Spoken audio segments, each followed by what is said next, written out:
Okay. Our adjective comes after the noun. Okay. Whereas in English, it's reversed. Okay. So while in English, you might say big house, in Espanol, we say casa. Noun comes first. What is big again? Grande. Grande. Okay, that is your adjective. All right, so they are reversed. So if it helps you, all right, what are you literally saying in Espanol? House big. All right. So I tell students to think that way, and usually it's like, yeah, house big. Casa grande. All right, as opposed to grande casa. All right. So yeah. All right. 90% of the time, the noun comes before the adjective. Okay. Now, I say 90%. Okay. Wait. So Santos, what's the other 10%? Okay. As we encounter it, I will point it out. All right, I will say, hey guys, here's another circumstance where your adjective is going to come first, just like in English. But for now, they want me to give you 1.5 things. Okay?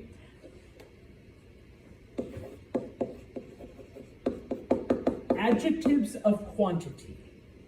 Okay? Those come first, just like in English. Okay? Now, just FYI,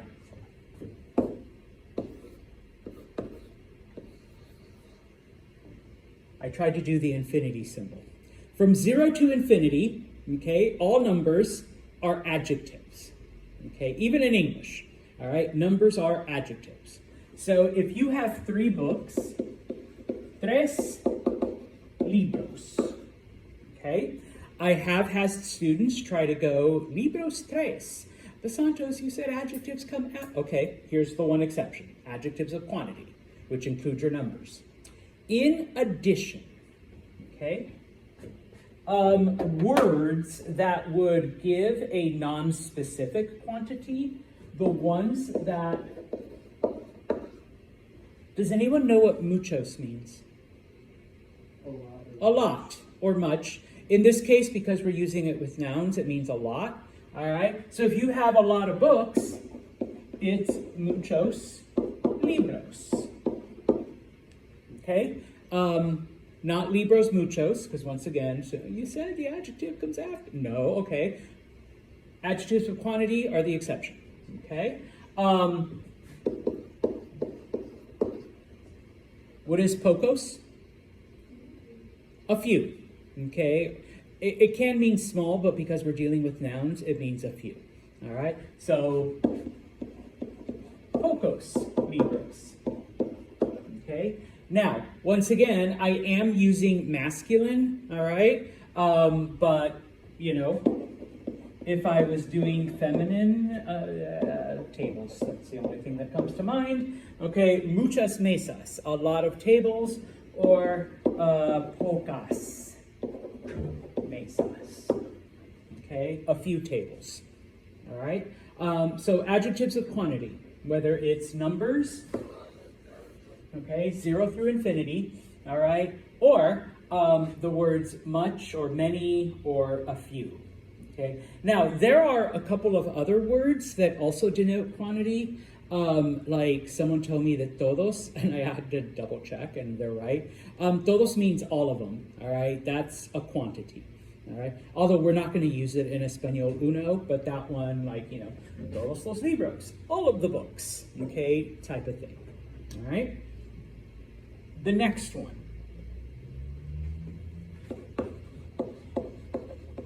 I know I didn't go through it, but it is on your list there at the bottom of page 63.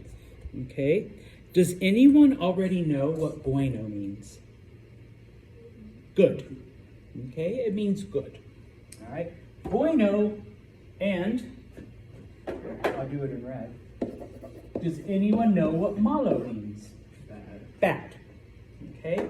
Now, you can talk about un libro bueno. Okay, that's a good book. All right, I highly recommend you read it. Okay,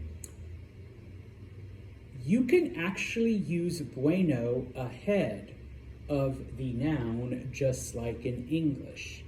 The only catch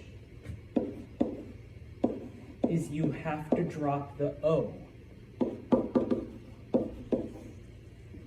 Okay? Un libro bueno and un buen libro mean the exact same thing. Good book. Okay? A good book. All right?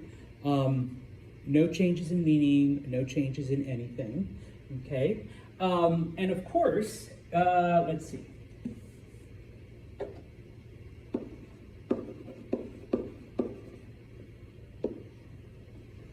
Una mesa buena, a good table. Solid, okay? Holds up a lot of weight, okay?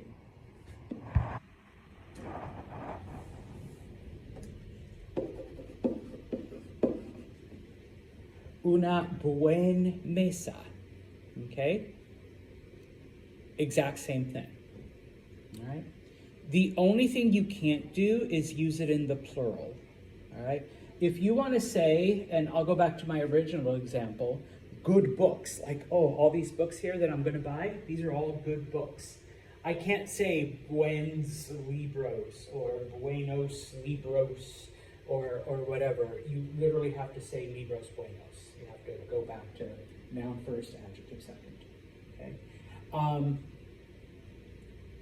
If you hear someone say buenos libros, it's grammatically all right, they're not speaking correctly. Not that anyone, except for Senor Santos, would judge you for it, but probably nobody else would. Okay? It's the same thing with malo, all right? Un mal libro. Okay? You can use malo, but you have to drop the O, and you can put it in front. Okay? So, un mal libro means the same thing as un libro malo. Okay? Same thing. All right? And it also works for the feminine. Okay? Una mal mesa. This is a shitty table. This is a bad table. Okay? It's made out of, cheap wood, and it'll probably fall apart if you put more than 10 pounds on it. Okay? So, una mal mesa. All right? The last one that they want me to show you. What does grande mean again? Big. Okay, so un libro grande. It is a big book, all right? It's one of those like giant print ones for blind people. I don't know, all right? But it's like a big ass book, un libro grande. You can reverse the order, but you have to drop it. And you can say gran libro. The problem is, and let me do this, okay? It does not mean the same thing anymore. When you use gran in front of a noun, this now means, let's do this color, this now means great, okay? So, un libro grande means a big or a large book. Un gran libro means a great book, all right? So if you want to use it that way, and this is just showing you that sometimes when you do put certain adjectives in front of the noun, it actually changes the meaning completely, all right? And so while you can do it, okay, it does mean something completely different than what you want it to say, okay? Now, there's two that I want to show you that I think I've given you before, or it might have been my other Spanish class, okay? What's the word for car in Espanol? Carro. We'll go with that one. You can also say coche. No siento, Liv. I just asked you, and then I used the opposite word. Okay? Un carro nuevo. A new car, all right? This means that Liv here went down to, Carbone and bought herself a 2024 whatever, okay?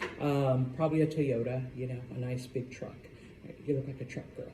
All right. So she bought herself a brand new truck. All right. 2024 model, all the stuff. Okay.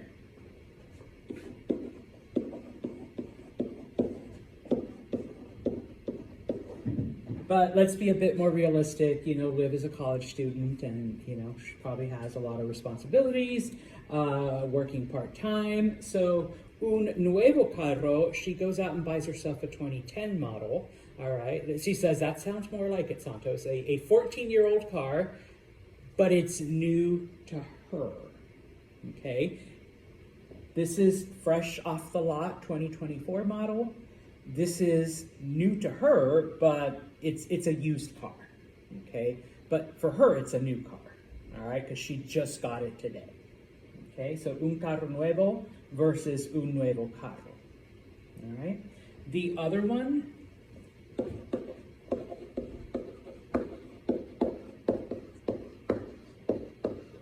what does pobre mean again? Poor, all right? Un hombre pobre. Oh, bad example. No, I only have like $4 here.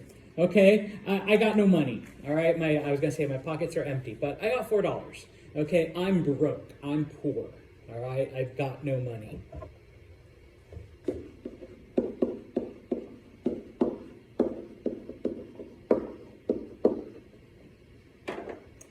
That's like, Santos has a shitty life, and when I tell you everything that's gone wrong this week, I know it's only Tuesday, all right? Elise would be like, oh my God, you poor guy. Like, oh my, that's like, she's not saying, oh my God, you have no money, but it's when you show, sympathy or empathy, like, oh, you poor man. Oh my goodness, I'm so sorry. I'll be a better student. I didn't realize your life outside of the classroom sucks so much, Senor Santos. All right, so un pobre hombre. All right. There's a bunch of other ones that do that, but for Español Uno, these are the only ones you need. Okay. So once again, your adjective goes after, unless it's numbers, then that goes first.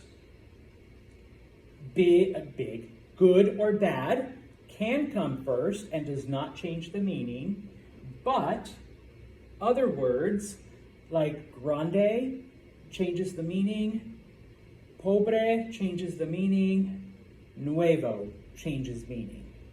Okay? Preguntas. All right.